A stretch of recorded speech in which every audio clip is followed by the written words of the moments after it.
that was very important to them. I said, call me back tomorrow, but we're not going to do any deals with you, or we're going to put tariffs on you that are so high. You were there, Howard, right? Yep. You're going to put tariffs on you that was so high, I don't give a damn, your head's going to spin. You're not going to end up in a war. Within about 5 hours, it was done. It was done. Now, maybe it starts again. I don't know. I don't think so, but I'll stop it if it does. दुनिया में आर्थिक स्वार्थ वाली राजनीति सबको अपना करने में लगा है, उसे हम भली भांति देख रहे हैं। मेरे छोटे छोटे दुकानदार भाई बहनों से कहूंगा, मेरे किसान भाइयों से कहूंगा, मेरे पशुपालक भाई बहन से कहूंगा, और मैं गांधी की धरती पे से बोल रहा हूं, मेरे देश के लघु उद्यमी हो, किसान हो, पशुपालक हो, हर किसी के लिए मैं आपको बार बार वादा करता हूं, मोदी के लिए आपके हित सर्वोपरि है।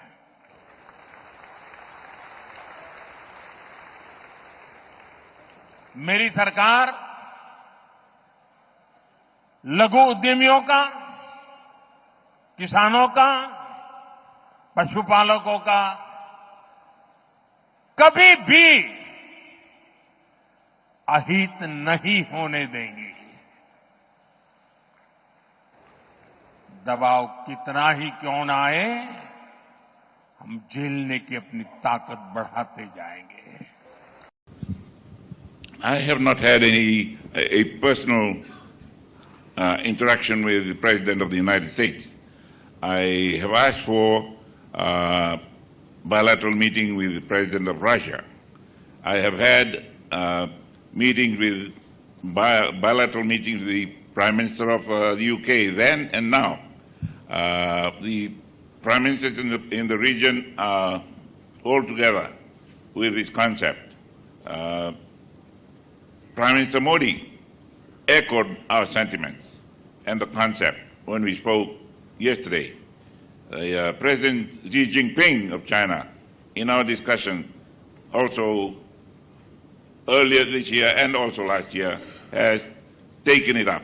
A lot of people, big leaders of big nations, have listened, and that's where I brought in this concept of the family and the youngest or the smallest member of the family not being comfortable. Everybody sits up and listens. Because whatever is happening out there is impacting us. Now, what's happening out there is impacting on your relationship with the United States of America. The recent announcement of the tariffs and some things that are coming towards Prime Minister Modi direction. I told him the other day, somebody's not very happy with you. But then you're big enough to weather those discomforts. Yes, people are listening to us. Our job is to take it to the world that we have declared this concept for the ocean of peace in the Pacific. It is up to the United Nations to either embrace it and take it up, and regional leaders to embrace it and take it up in their regional concept and regional leaders meetings. And hopefully we can spread peace.